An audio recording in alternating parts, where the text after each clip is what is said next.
Saint Augustine commentary on the Gospel of St. John, chapter 8, verse 15 to 18, following.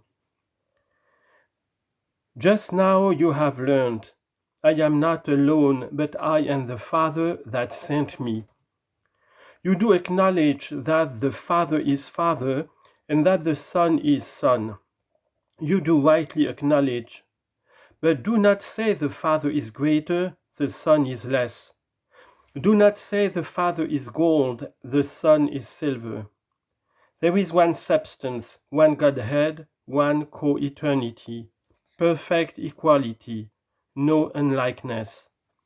For if you only believe that Christ is another, not the same person that the Father is, but yet imagine that in respect of his nature, he is somewhat different from the Father, you have indeed escaped Charybdis. But you have been wrecked on the rocks of Scylla. Steer the middle course, avoid each of the two perilous sides. Father is Father, Son is Son. You say now, Father is Father, Son is Son. You have fortunately escaped the danger of the absorbing world. Why would you go under? Why would you go unto the other side to say, the Father is this, the Son that? The Son is another person that the Father is? This you say rightly. But that he is different in nature, you say not rightly.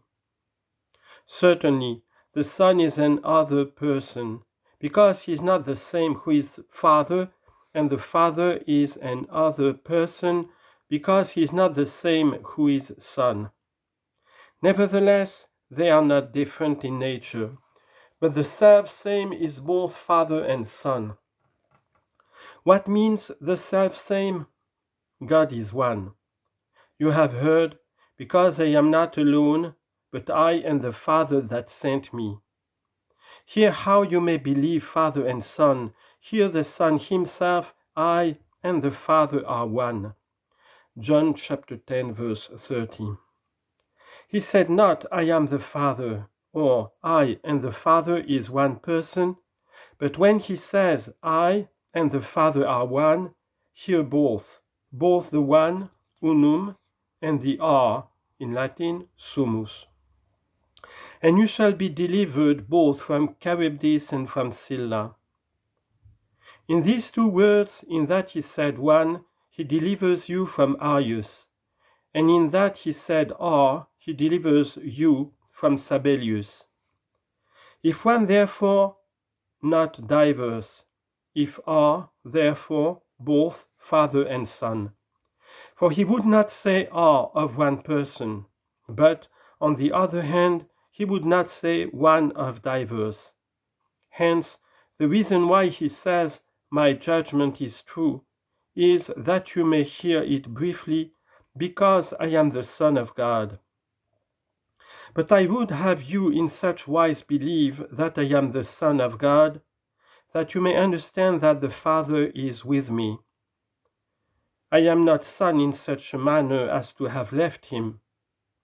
I am not in such manner here that I should not be with him, nor is he in such manner there as not to be with me. I have taken to me the form of a servant, yet have I not lost the form of God. Therefore he says, I am not alone, but I and the Father that sent me. He had spoken of judgment. He means to speak of testimony.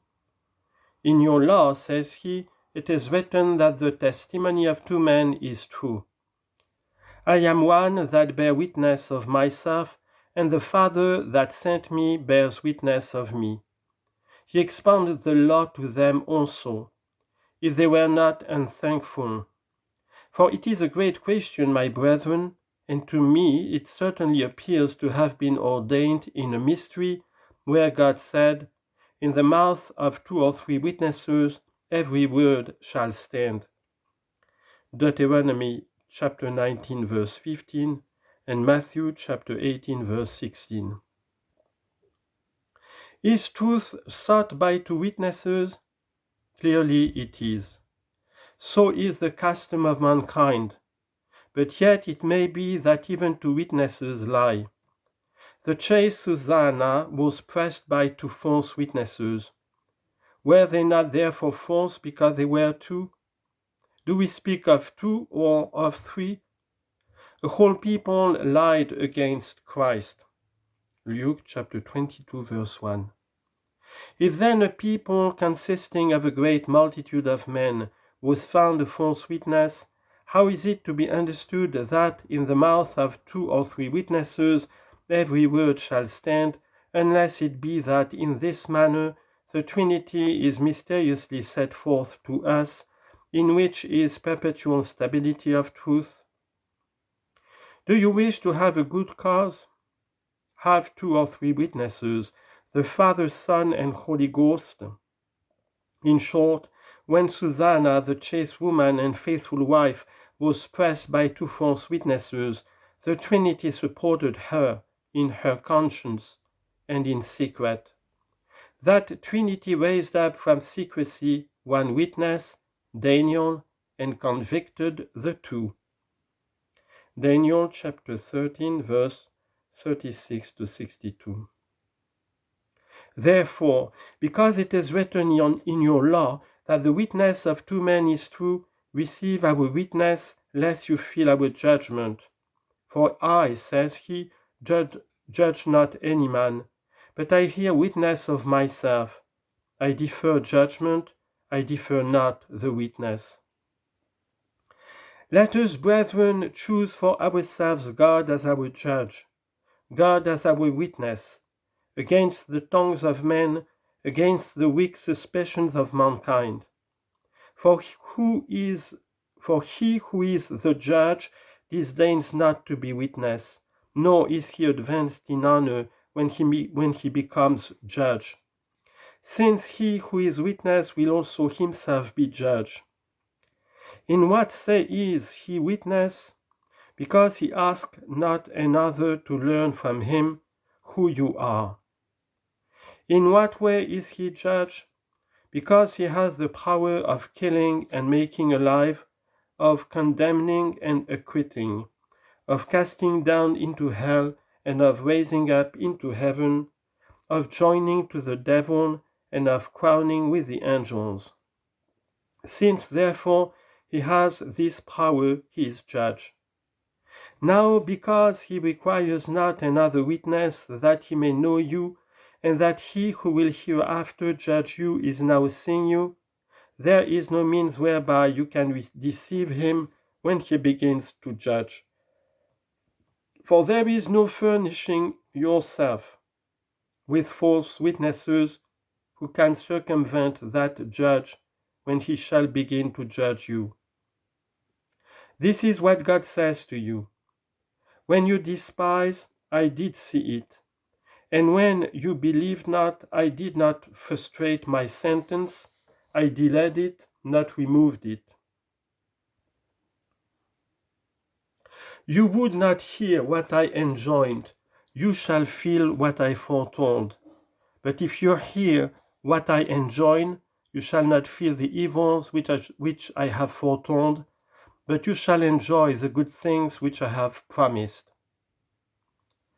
Let it not by any means surprise anyone that he says, my judgment is true, because I am not alone, but I and the Father that sent me. While he has said in another place, the Father judges not any man, but all judgment has he given to the Son. We have already discoursed on these same words of the evangelist, and we remind you now that this was not said because the Father will not be with the Son when he comes to judge, but because the Son alone will be apparent to the good and the bad in the judgment, in that form in which he suffered and rose again and ascended into heaven. For at that moment, indeed, as they were beholding him ascending, the angelic voice sounded in the ears of his disciples, so shall he come in like manner as you have seen him going into heaven. Acts 1, verse 11. that is, in the form of man in which he was judged. Will he judge in order that also that prophetic utterance may be fulfilled? They shall look upon him whom they pierced. Zechariah chapter 12 verse 10, John chapter 19 verse 37. But when the righteous go into eternal life, we shall see him as he is. That will not be the judgment of the living and the dead, but only the reward of the living. Likewise, let it not surprise you that he says, in your law it is written that the testimony of two men is true. That any man should hence suppose that this was not also the law of God, because it is not said in the law of God. Let him know that, when it is said thus in your law, it is just as if he said, in the law which was given to you, given by whom, except by God? Just as we say, our daily bread, and yet we say, give us this day